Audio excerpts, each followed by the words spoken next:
Ce besoin de cacher, de ne pas voir, développe un surmoi héroïque, c'est-à-dire une tendance à lutter, à combattre, et faire comme si tout allait bien, comme si l'on voyait vraiment.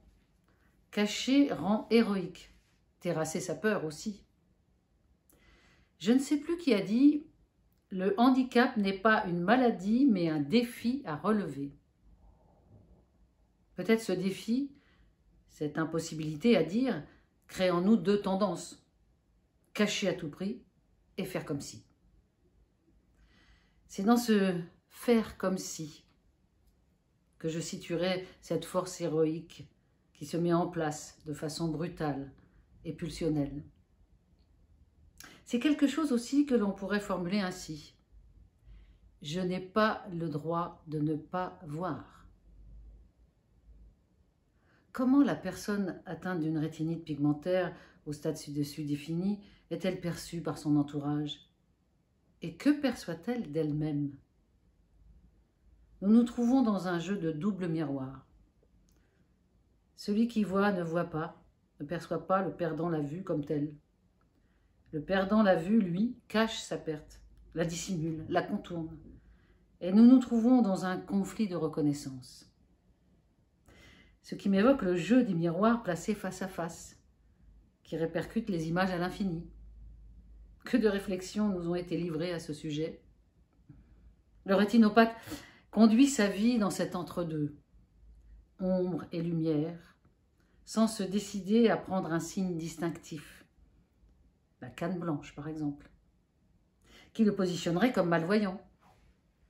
Il invente au contraire 1000 astuces pour rester du côté du bienvoyant. Et l'on se trouve dans une problématique difficile à gérer.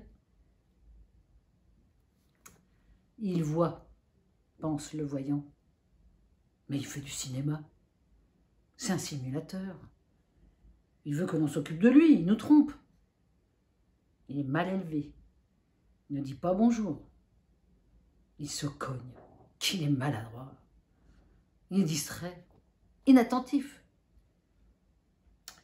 Un employeur envoie une note de service à un rétinopathe de son entreprise.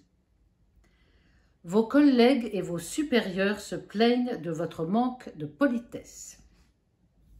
Le rétinopathe en était au stade où l'on ne reconnaît plus les autres. Et il ne pouvait pas saluer ceux qu'il croisait. Mais il s'était bien gardé de le dire. Lorsqu'il est allé s'expliquer, on lui a répondu « Vous y voyez, c'est un alibi à votre fierté. » Un autre rétinopathe trouve des astuces pour lire les consignes notées sur les paquets qu'il doit expédier. Je cache que je n'y vois pas par crainte que l'on me rejette. Si je dis que j'y vois mal, les autres rient. Ah, tu te moques de nous. L'autre jour, tu as ramassé plus vite que nous un trombone qui était tombé par terre. Peut-être que le sujet lui-même se questionne et se demande où il est, où il en est, de sa représentation des choses.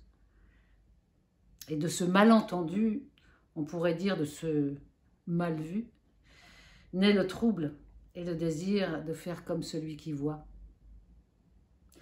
Le rétinopathe cache qu'il ne voit pas. Le voyant pense que le rétinopathe cache qu'il voit. Le trompeur serait-il trompé ?